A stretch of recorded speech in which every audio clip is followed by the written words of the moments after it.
We spend every day searching for our place in this twisted world. We live to impress, to find love, to simply get by. Some dream of becoming big things, some dream of making a change, and others just don't dream at all. But we all follow a path. There's twists, turns, bumps, and there's always an end. We race to the end of the path as if there's a finish line and a trophy waiting for us. But I don't think that's how it's going to be. Life isn't that generous. We're all just going to end up the same.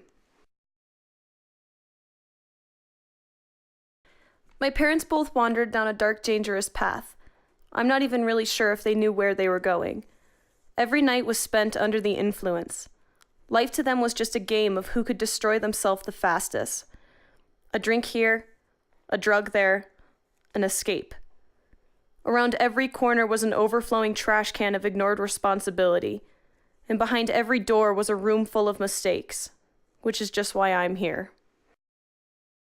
For the first 4 years of my life, every step was a stumble. The moon brought an excuse to depart from reality. The nighttime became an addiction. Every swerve in the road eluded misfortune. But tragedy was staggering close behind, and eventually shattered the thin glass that they so carefully sauntered upon.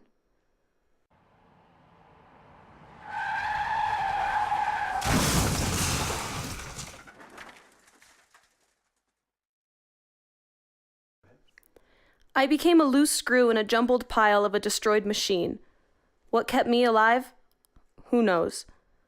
Whatever it wasn't looking out for me.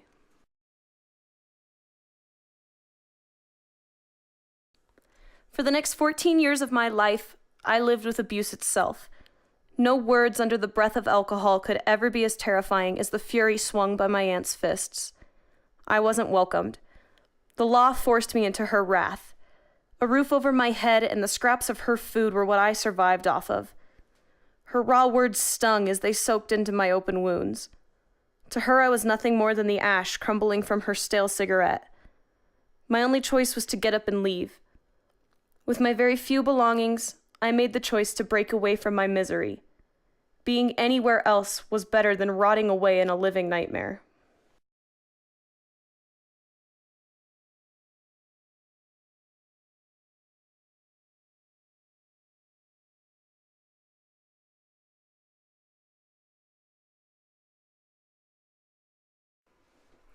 She could slam, she could yell, she could grab me by the collar, but nothing she did could stop me from carrying myself out her door.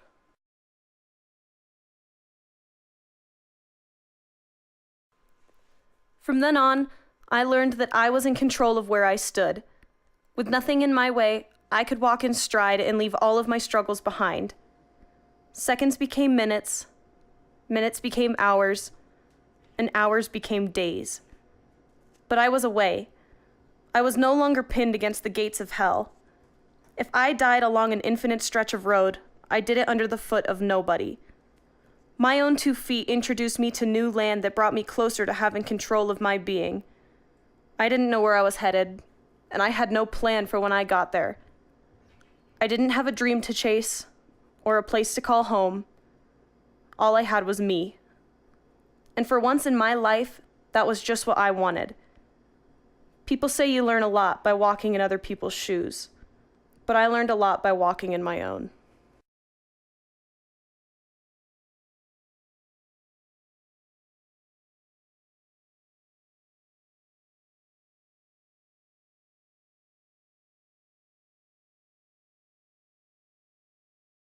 I never thought I would call the streets my home, and I never thought that living on the curb would feel more safe than any bed I rested on.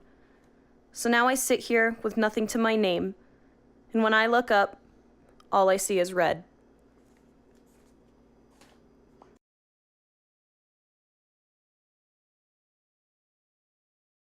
All of our bloopers are gonna be of Amber.